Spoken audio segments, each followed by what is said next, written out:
पुराने शहर के किनारे एक विसिया व अरीज हवेली खड़ी थी। रहमत मंजिल। ये नाम किसी जमाने में दुआ और बरकत की अलामत था, मगर अब उसमें न रहमत थी न बरकत। इस हवेली का मालिक मिल्क जाहिद था, एक चमकते कपड़ों में लपटा हुआ शख्स जिसकी जबान पर खुदा का नाम कम और पैसे की बात ज्यादा थी। वो हर बात में कहता, पैसा हो तो सब कुछ है, ईमान भी खरीदा जा सकता है। उसकी बीवी साबरा बेगम कभी एक नेक औरत थी, मगर दौलत ने उनके दिल में भी गुरूर भर दिया था। अब वो खैरात सिर्फ कैमरे के सामने देती थी और गरीबों से यूं बात करती जैसे वो इंसान नहीं, महज मखलूक कम दर्जे की हूं। मुल्क जाहिद के 3 बच्चे थे, अली, फहद और जारा। अली को गाड़ियां और दोस्त पसंद थे, फहद कारोबार में धोखेबाजी में बाप से भी आगे निकल गया, और जारा गुरूर में इतनी अंधी हो गई कि माँ बाप की बात भी सुनना छोड़ दी। एक दिन फहद ने मजदूरों की तनख्वाहें काट दी ताकि अपनी गाड़ी खरीद सके। मजदूरों ने फरियाद की तो मलक जाहिद हंसा, कमजोर लोग हमेशा रोते रहते हैं, दुनिया उनकी नहीं, हम जैसे जीतने वालों की है। उसी शाम एक बूढ़ा मजदूर दरवाजे पर आया। उसकी बेटी बीमार थी, दवा के पैसे नहीं थे। वो इल्तजा करता रहा, मुल्क साहब, खुदा के लिए मदद कर दें, बच्ची दम तोड़ रही है। मलक जाहिद ने चाय का कप रखते हुए कहा, मैं खैरात नहीं देता, मेहनत करो, किस्मत बनाओ। बूढ़ा मजदूर आंखों में आंसू लिए बोला, एक दिन आप भी मदद मांगोगे, मगर दरवाजा बंद होगा।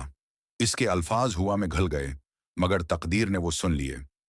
उसी रात हवेली में एक खौफनाक आग भड़क उठी। शाले आसमान को छूने लगे और चीखों से रात गूंज उठी। गाड़ियां, ज़ेवरात, कपड़े, फैक्ट्री के कागजात, सब कुछ जलकर राख हो गया। मुल्क जाहिद की फैमिली जिंदा बच गई, मगर उनके दिलों में सुकून मर चुका था। आग के बाद किसी ने मुल्क जाहिद को कर्ज नहीं दिया। बैनक ने फैक्ट्री छीन ली, दोस्त भाग गए और मुलाजिमों ने पेट दिखा दी। कुछ ही महीनों में वही फैमिली जो दूसरों को फकीर कहती थी, खुद किराए के मकान में जा बसी। साबरा बेगम की आंखों से गुरूर उतर चुका था और जारा अब सलाई का काम करती थी। अली स्कूल के बाहर बच्चों को किताबें बेचता और फहद मजदूरी करता। एक दिन एक बूढ़ा फकीर उनके घर के बाहर आया, वही मजदूर जिसे कभी धत्कार दिया गया था। मुल्क जाहिद ने कांपती आवाज में कहा, बाबा, मुझे पहचाना? मैं वही हूं जिसने तुम्हें दरवाजे से निकाला था। मजदूर ने मुस्कुरा कर कहा, अल्लाह का निजाम खामोश है, मगर इंसाफ से खाली नहीं। आज तुम जान गए कि गुरूर का अंजाम क्या होता है। ये सुनकर मुल्क जाहिद सजदे में गिर गया। उसने रो रो कर कहा, ए अल्लाह, मैं हार गया, मैं टूट गया, मगर तो मेहरबान है, मेरी औलाद को हदायत दे, हमारे गुनाह माफ कर दे। वक्त गुजरा और मुल्क जाहिद ने अपनी गलतियों का इजाला शुरू किया। अब वो गरीबों में बैठता, उनके साथ खाना खाता और जो कुछ कमाता उसका हिस्सा दूसरों के लिए निकालता। जारा यतीम बच्चियों को सलाई सिखाती, अली बच्चों को मुफ्त तालीम देता और फहद ने हलाल बिजनेस का नया सफर शुरू किया। दौलत नहीं थी, मगर दिलों में सुकून लौट आया था। एक शाम मगरिब के वक्त मुल्क जाहिद मस्जिद में बैठा तलावत कर रहा था। आंसू बह रहे थे। इमाम साहब ने कहा, जो रोकर पलट आए, अल्लाह उसे कभी रद्द नहीं करता।